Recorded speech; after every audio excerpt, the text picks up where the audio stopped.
So we've shaded a sphere. Now we're going to practice shading a cube.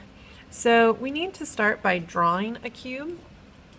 One of the ways that I find easiest to describe is to start by drawing a square or a slightly tilted square shape.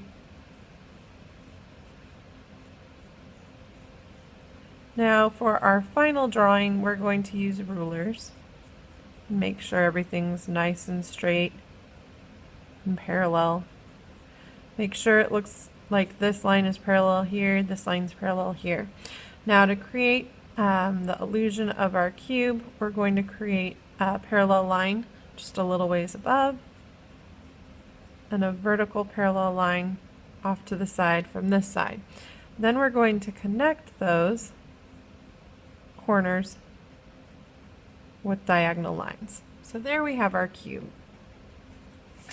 Now when you shade a cube, we're looking at an object that has solid sides. And the way we define our edges actually isn't with lines, it's with changes in value. So if we look, if our light is shining down from above, our top of our cube is going to be the lightest. This side gets the light a little bit less, so it's going to be more of a medium value. And then the front is not getting as much light as the top and the side that are closest to the light, so that's our shadow side. So this, I would say, is our highlight side, our midtone side, our shadow side, and then of course you can see the cast shadow coming out from it.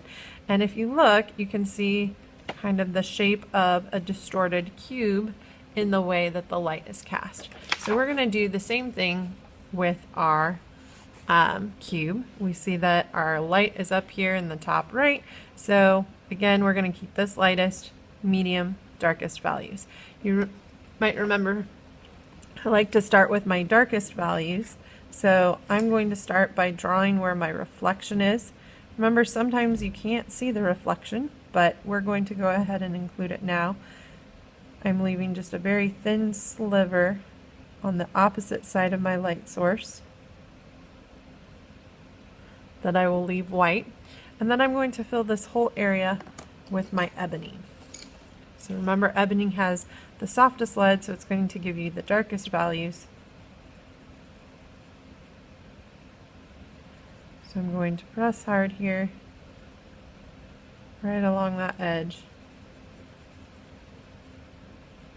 I'm going to go all the way to this line up here to really define this side of my cube.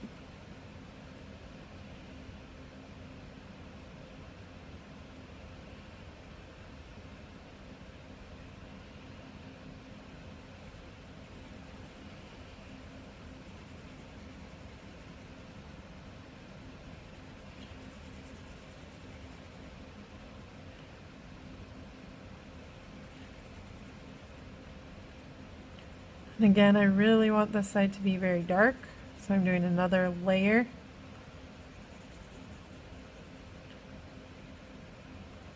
I might lighten the pressure a little bit as I start to work to the top right, but this should still be my darkest values of my cube. So my next side I'm going to move to is my midtone side. I'm going to use my 4B for this side, and I'm going to keep my pressure fairly light. Remember, this side here closest to my shadow side might just be slightly darker. I do want to see a clear difference between the sides, and I'm not really seeing that at the moment. So that tells me one of two things. Either I'm making this side a little bit too dark, or I didn't go quite dark enough here. So I'm just going to use my 4B and add another layer of graphite there to help make my shadow side just a little bit darker. And by doing that, now you can see there's an edge here because of how I've used my values. I don't have an outline, it's just because this side has a different value than this side. Now for my top here, I'm going to take my eraser and erase my outline so I can still see it, but it's really light. And then I'm going to take my 2H pencil to do my shading on the top of my cube, and I'm just going to barely touch my pencil to the paper. I want to keep this very, very light.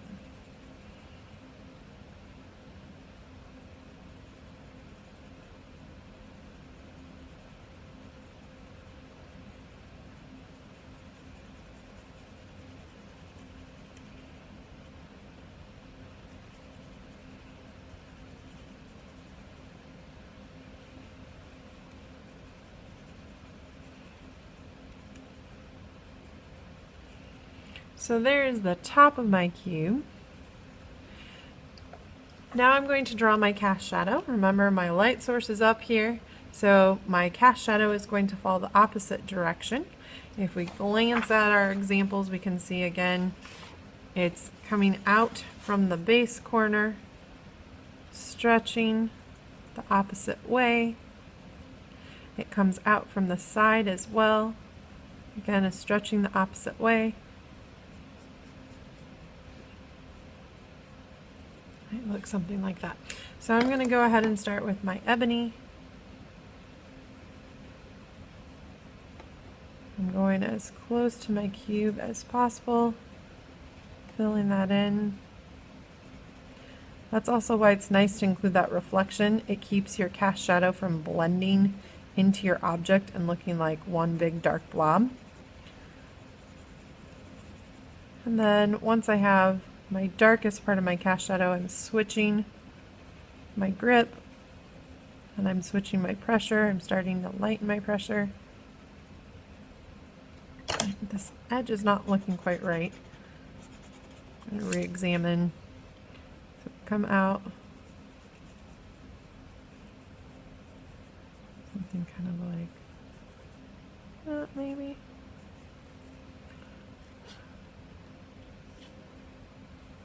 I'm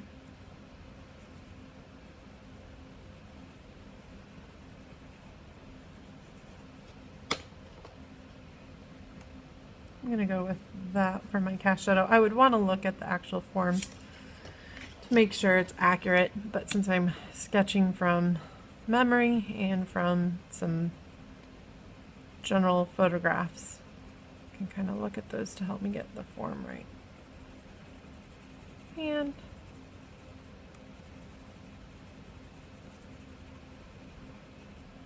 there's my cube. Now I'm going to go back in and blend. I'm going to go ahead and blend. Remember, don't press too hard with the blender or it'll transfer graphite. Be very careful along your edges.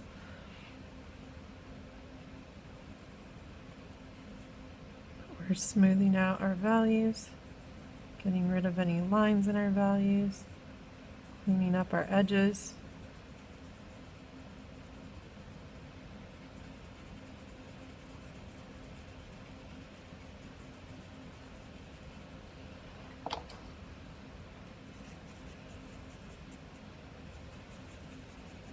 And I am barely touching the blender to my lightest value.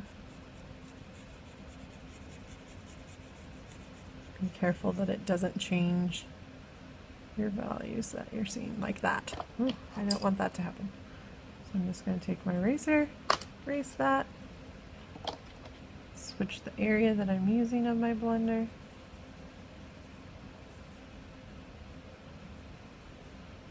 And then I'm going to blend my cast shadow.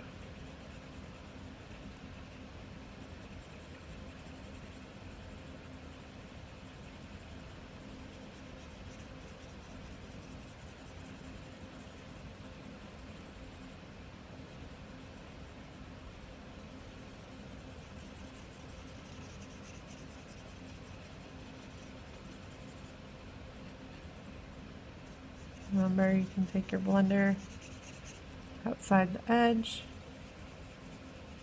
just lighten the feeling of the cast shadow.